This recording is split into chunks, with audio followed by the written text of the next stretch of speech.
नमस्कार. आम्ही लोक या YouTube मंचामध्ये आपल्या सगळ्यांचं स्वागत.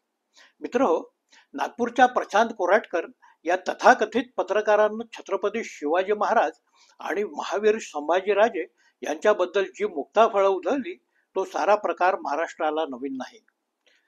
महाराष्ट्राला स्वराज्य संस्थापक म्हणून छत्रपती शिवाजी महाराज आणि स्वराज्य रक्षक म्हणून छत्रपती संभाजीराजे यांचा संपूर्ण सार्थ अभिमान आहे. पण असं असलं तरी इतिहासात कुणी केव्हा काय म्हटलं, कुणी काय नोंदी करून ठेवल्या, हे वेळोवेळी निवडकपणे बाहेर काढायचं आणि इथलं मराठा वर्चस्व बदनाम करायचं, हा काही लोकांचा नेहमीचा उद्योग. तो आजचा नाही. गेली 350 वर्ष हेच होत आलाय. त्यामुळे आजचा कोराटकर यांनी केलेला हा प्रकार केवळ त्यांनी वैयक्तिक पातळीवर केलेला प्रकार असं म्हणून चालणार नाही, तर इथल्या पोथीनिष्ठ राजकारणाचा एक भाग म्हणून कोराटकरांची ही मुक्ताफळं आपण समजून घेतली पाहिजेत. मित्रहो, राजकारण हे खरं बोलणारे क्षेत्र मुळीच नाही. इथं आपापल्या सोयीनुसार काही गोष्टी बोलायच्या असतात, तर काही गोष्टी या केवळ लपवण्यासाठी असतात. साधारणपणे जे पोटात असतं ते ओठावर आणायचं नसतं, असं पट्टीचे राजकारणी सांगतात.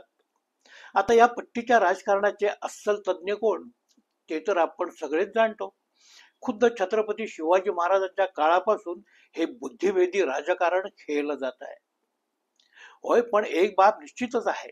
कोराटकर यांनी आज महाराजांबद्दल जी बेफाम विधानं केलीत, त्याला काही तात्कालिक संदर्भ निश्चितपणे आहेत. त्याला अर्थातच महाराष्ट्रातलं विद्यमान राजकारण कारणीभूत आहे. पहिलं कारण हे की मनोज जरांगे यांनी जे मराठा आंदोलन चालवलं, तेव्हापासूनच महाराष्ट्रातले सारे मराठे मिळून देवेंद्र फडणवीस यांच्या मागे लागले आहेत, असा ग्रह नागपुरी पंडितांनी करून घेतला. तेव्हापासूनच मराठा विरोधी वातावरण राज्यात तयार करण्याचा उद्योग इथं सुरू झाला. जरांगे यांच्या आंदोलनाच्या दरम्यान एकनाथ शिंदे यांनी देवेंद्र फडणवीस यांना शह देण्यासाठी हे सगळं आंदोलन वापरून घेतलं, असाही एक समज या परिवारात आहे. त्यामुळे शिंदे यांना मुख्यमंत्री पद दिलं तरी मराठे कोणाचेही बनणार नाहीत, या अर्थाची कुजबूज मोहीम यापूर्वीच राबवली गेली. आज एकनाथ शिंदे आणि देवेंद्र फडणवीस यांच्यात जे काही शीतयुद्ध सुरू झालेलं दिसतंय, त्याचं मुद्दलात मूळ हे मराठा आंदोलन आहे. भाजपाला कुठल्याही परिस्थितीत इथलं मराठी राजकारण पुनरुज्जीवित करणं हे मान्य नाही. पण मराठी साहित्य संमेलनाच्या निमित्तानं पुन्हा एकदा शरद पवार आणि एकनाथ शिंदे हे जवळ येत आहेत आणि नरेंद्र मोदींचीही त्यांना साथ मिळते, हे पाहिल्यानंतर फडणवीस यांचे झाडून सारे हस्तक सक्रिय झाले आणि मराठा राजकारण पुन्हा एकदा त्यांच्या अजेंड्यावर आलेलं. कोराटकर हे गृहस्थ देवेंद्र फडणवीस गटाचे एक श्रीमंत पत्रकार मानले जातात. पत्रकार म्हणून साऱ्या पोलीसवाल्यांसोबत फोटो काढून घेण्याची हौस ज्या पत्रकारांना असते, त्यातलेच ते एक. हे लक्षात घेतलं की त्यांच्या पत्रकारितेची जातकुळी लक्षात येऊन जाते. बाकी भाजपाच्या संत महंत पुढाऱ्यांसोबतही त्यांची जवळीक मोठीच. हे सगळं लक्षात घेतलं तर कोराटकर यांनी छत्रपती शिवाजी महाराजांबद्दल केलेली विधानं ही ठरवून केलेली असल्याचंच आपल्याला कळून जातं.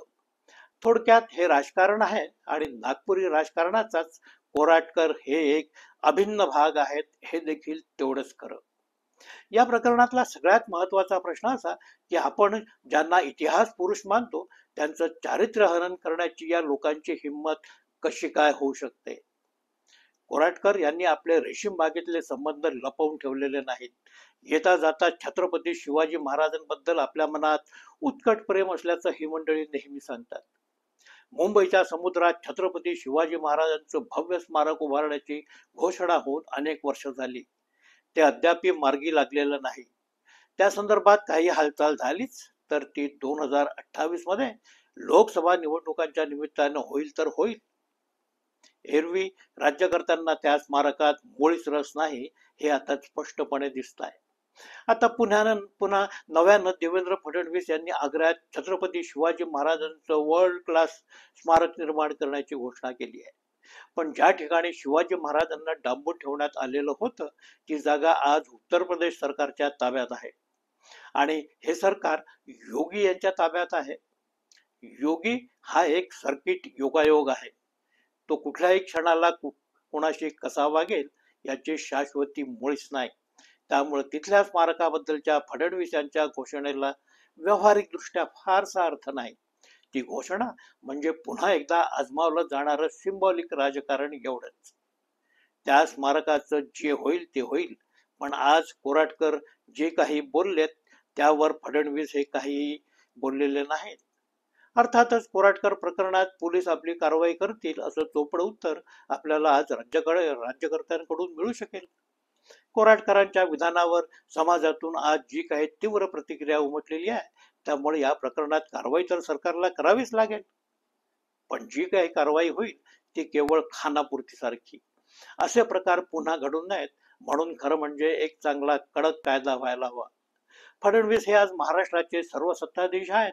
त्यांनी शिटी वाजवली की महाराष्ट्रातले 200 आमदार माना डोलवतात. त्यांनी फोन केला तर इन्कम टॅक्स वाले सक्रिय होतात. त्यांनीच फोन केला तर सीबीआय आणि ईडी वाले लोक मुंबईत तळ ठोकून बसतात. ही एवढी मोठी त्यांची ताकद. असं असताना त्यांनी महापुरुषांची बदनामी करणाऱ्यांविरुद्ध कडक कायदा करणं खरं म्हणजे किस झाड की पत्ती. त्यामुळे फडणवीस यांनी असा कायदा करावा की जेणेकरून इतिहास पुरुषांची बदनामी करण्याची पुन्हा कोणी हिंमत करणार नाही. कोराटकर यांच्या विरोधात देखील जी कारवाई होईल ती निर्णायकपणे व्हायला हवी. कारवाई होते आहे हे देखील लोकांना कळायला हवं.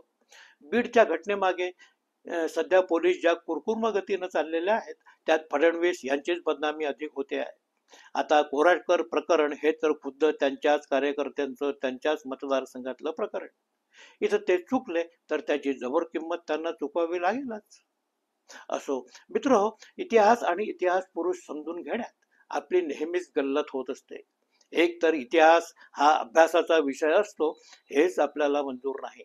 शास्त्रीय पद्धतीनं इतिहास लिहिण्याची पद्धत आपल्याकडे नाही. त्यामुळे आपल्याकडे उपलब्ध असणारी इतिहासाची साधनं ही देखील केवळ मर्यादित म्हणावी अशी. या साधनांमध्ये कुणी कुणाविषयी काय म्हटलं काय बोललं एवढ्यावरच आपले सारे वितंडवाद होत राहणारे. ते आपल्या प्रचलित राजकारणाला सोयीचे असतात म्हणून आपण ते करत राहतो. इतिहासाचा बिनदिक्कत वापर आपण राजकारणाकरता करणं हे अतिशय वाईट. इतिहास हा एक गंभीर विषय आहे आणि तेवढ्याच गंभीरतेने तो हाताळला जावा अशी आपली अपेक्षा असते. तसं आपल्याकडे होत नाही. भारताचं पहिलं स्वातंत्र्य युद्ध हे 1857 मध्ये लढलं गेलं असं आपण मानतो, पण ते खरं नाही. भारताचं पहिलं स्वातंत्र्य युद्ध झालं ते 1647 मध्ये. शिवाजी महाराजांनी पुणे जिल्ह्यातला पहिला किल्ला 1647 मध्ये जिंकला आणि स्वराज्याचं तोरण बांधलं. छत्रपती शिवाजी महाराजांचा इतिहास हा त्या काळातल्या स्वार्थानं बरबटलेल्या राजकारणापासून फार वेगळ्या प्रकारचा. 15व्या शतकात ज्या लढाया लढल्या जात होत्या त्या स्वार्थासाठी, सत्तेसाठी आणि केवळ धनसंपदेसाठी लढल्या जाणाऱ्या होत्या. शिवाजी महाराजांचा संघर्ष हा मात्र राष्ट्रासाठी होता.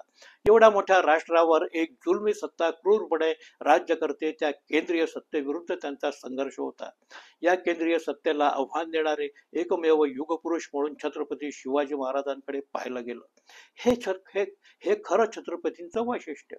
महाराजांनी एवढं मोठं स्वप्न पाहिलं आणि त्यांच्या नंतरच्या साऱ्या पिढ्यांनी हे राज्य म्हणजे रयतीचं राज्य मानलं. ही छत्रपती घराण्याची लोकनिष्ठा. आज राजे रजवाडे उरलेले नाहीत, पण छत्रपतींच्या वंशजांनाही लोक निवडून देतात. हा महिमा केवळ श्रीमंत छत्रपती शिवाजी महाराजांचा आणि त्यांनी स्वराज्यासाठी केलेल्या संघर्षाचा. त्यांच्याबद्दल खासगीतही बोलताना केवळ आदरानं बोलायला हवं. पण आज सारंच उलट होताना दिसतंय. मित्र, इतिहासाची चिकित्सा व्हायला हवी वगैरे वगैरे आपल्याकडे नेहमी बोललं जातं, पण ते सोपं नाही.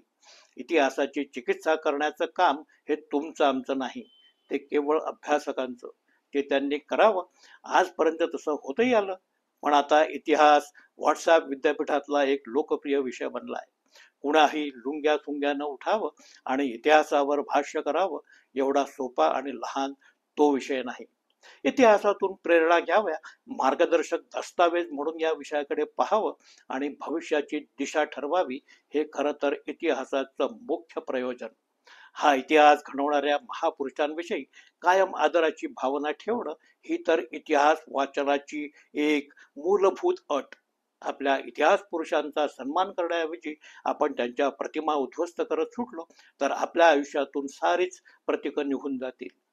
हे टाळायचं असेल तर कोराटकरी वृत्तींचा कडक बंदोबस्त आपल्याला करावाच लागेल. दिल्लीतलं स्मारक होईल तेव्हा होईल, पण लोकांच्या कायम स्मरणात राहील अशी अद्दल या वृत्तींना घडवायला हवी. तरच आपला इतिहास आणि इतिहास पुरुष हे कायम राहतील, हे या निमित्तानं आपण लक्षात घ्यायला हवं. मित्र, हा व्हिडिओ इथे संपवतो आहे. व्हिडिओ कसा वाटला ते आवर्जून सांगा. लाईक करा, शेअर करा, सबस्क्राईब करायला विसरू नका ही विनंती. नमस्कार.